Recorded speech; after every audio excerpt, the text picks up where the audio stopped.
नमस्ते आप सभी को, मेरे सभी अभिभावकों को बहुत बड़ी सूचना मैं आपको लेके आया हूं। बहुत बड़ी सूचना है। आप जहां से भी मेरे वीडियो को देख रहे होंगे, जिद कैसे एक जिद ने कई बच्चों की जाने ले, कई लोगों की, 3 लोगों की जान ले ली। कितने लोगों की? 3 लोग। एक जिद ने 3 लोगों की जान ले लिया भैया।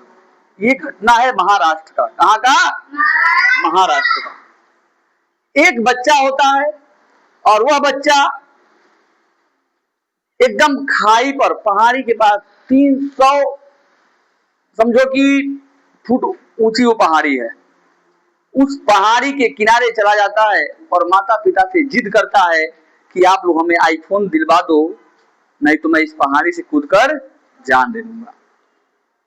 और पहाड़ी से कूदने की, जान देने की धमकी देता है। और वह बच्चा, उसकी माँ जो है कहती है कि मेरा ये मंगलसूत्र ले लो और तुम अपना आईफोन भी ले लो, लेकिन तुम आ जाओ, चलो हम लोग खरीद देते हैं। लेकिन उनकी आर्थिक स्थिति भी खराब है। आईफोन की वैल्यू बेटा 50,000, 60,000, 70,000 होती है। इतनी तो किसी की, इतना किसी माता पिता का बहुत बड़ा वो नहीं है कि इतना का तुरंत ले लेंगे। समझ रहे हो कि नहीं समझ रहे हो? वो बच्चा जिद करता है, उसके पिताजी उसको बचाने के लिए जाते हैं। जब माता पिता आगे बढ़ते हैं तो और पीछे जाता है। पिताजी कोशिश करते हैं कि मैं बचा लूं। जब पिताजी बचाने के लिए जाते हैं उसको, तो बच्चा एकदम किनारे पर खड़ा होता है और वह पीछे की ओर, जैसे ही वो बचाने के लिए जाते हैं तब तक वो क्या होता है? पीछे होता है। और जब वो गिरता है तो पिताजी भी उसको पकड़ने के लिए जाते हैं और 300 फीट की हाइट से वह बच्चा और वो पिता दोनों गिर जाते हैं। माँ यह सदमा बर्दाश्त नहीं कर पाती है, वो देख नहीं पाती अपनी आंखों से, और जैसे ही वो गिरते हैं माँ भी उस पहाड़ी से कूद जाती है और अपने जिंदगी को खत्म कर लेती है, अपने जीवन को खत्म कर लेती है। धन्य है ऐसे माता पिता, धन्य है ऐसा पुत्र। माता पिता तो भाई बहुत अच्छे हैं उनके। 1 रुपया हो, आप लोग पता है भूख लगती है आपको, खाना खाने की जिम्मेदारी कौन देता है? कैसी खाना, किस प्रकार का कोई भी चीज माता पिता देते हैं ना। मैंने बताया ना आप लोग को, आज आपके माता पिता के सामने आप जिद करोगे और नहीं दिलवा पाएंगे तो आप ऐसा करोगे? कुछ बच्चे टावर पे चढ़ जा रहे हैं, ट्रेंडिंग आ गया है। चढ़ोगे टावर पे? कभी ऐसी गलती करोगे? अपने माता पिता को खो दोगे तो कभी पाओगे? हाँ बताओ, कितना दलित लड़का है। हाँ, उसके माता पिता की आर्थिक स्थिति अच्छी नहीं थी, और अच्छी रही क्या? मैं पढ़ा रहा हूं ना तो आप लोगों को 100-150 बच्चों को पढ़ाता हूं, लेकिन आज मेरी औकात नहीं है कि मैं आईफोन खरीद सकूं। हाँ, मैं खुद नहीं खरीद सकता।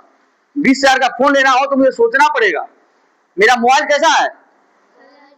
फूटा हुआ है कि नहीं है? मैं झूठ बोल रहा हूं कि कहानी कह रहा हूं? हाँ, 1 साल से फूटा हुआ मोबाइल में चला रहा हूं और उसी से वीडियो बनाता हूं। हाँ, मैं चाहता तो माता पिता के सामने जिद करता ना, जी माता पिता तुम्हें पैदा कर दिए, पढ़ा लिखा के इतना बड़ा कर दिए, यही करने के लिए, यही बदतमीजी करने के लिए। हाँ, कभी ऐसा करोगे? माता पिता के सामने जिद करोगे? अरे भाई, तुम माता पिता का पूजा कर लेना एक बार भाई।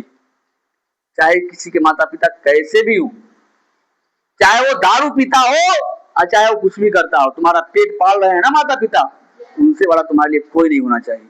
और कभी भी उनके सामने आकर नहीं दिखाना, ठीक है? होता है कभी कभी गुस्सा आदमी हो जाता है, अलग है, लेकिन गुस्से में उन्हें कभी भी मजबूर नहीं करना। माता पिता जिस दिन तुम्हारा डर गए उसी दिन तुम्हारा क्या हो जाएगा? पतन हो जाएगा। जब तुम्हारे माता पिता तुमसे डर गए उसी दिन तुम्हारा पतन हो गया, खत्म, फिनिश, बाय बाय। ठीक है? तो इन सारे बच्चों को एक बार दिखा लीजिए। कभी भी ऐसा करोगे? माता पिता की बात माननी है कि नहीं माननी है? माननी है, ठीक है ना? तो सोचो, आप लोग को पढ़ने के लिए भेजे हैं, कितना अच्छा से, क्या सोचकर। अभी आज 2-3 बच्चों के गार्जियन हमारे पास आए थे। हाँ, उन गार्जियन की जो सोच होती है, काश बच्चे की सोच हो जाती ना ऐसी, तो यार मजा आ जाता मुझे पढ़ाने में भी और तुम्हें पढ़ने में भी। समझ रहे हो कि नहीं? हाँ, बस सामने देखो, पसीने से मैं भी भीगा हूँ, तुम भी भीगे हो। हाँ, एक डब्बा पानी की व्यवस्था किया था 20 लीटर वाला, पानी क्या हो गया है? खत्म हो गया। 20 लीटर पानी खत्म हो गई एक दिन में। एक बस हमको वो लास्ट मैच और अभी आपका तो बहुत बढ़िया है। और मेरे पास संसाधन होता तो मैं तुरंत लेके आता एक डब्बा और, है ना। कल से मैं कोशिश करूंगा कि आप लोगों को पानी क्या रहे एकदम अवेलेबल है, ठीक है ना। नमस्ते, प्रणाम, जय हिंद, वंदे मातरम। और आप सभी को, मैं सभी अभिभावकों को मैं कहना चाहता हूँ, अपने बच्चे की जीत के आगे झुकिए मत, वरना वह जीत आपको एक दिन ऐसा मजबूर करेगी कि कहीं का भी आप रहेंगे नहीं। धन्यवाद।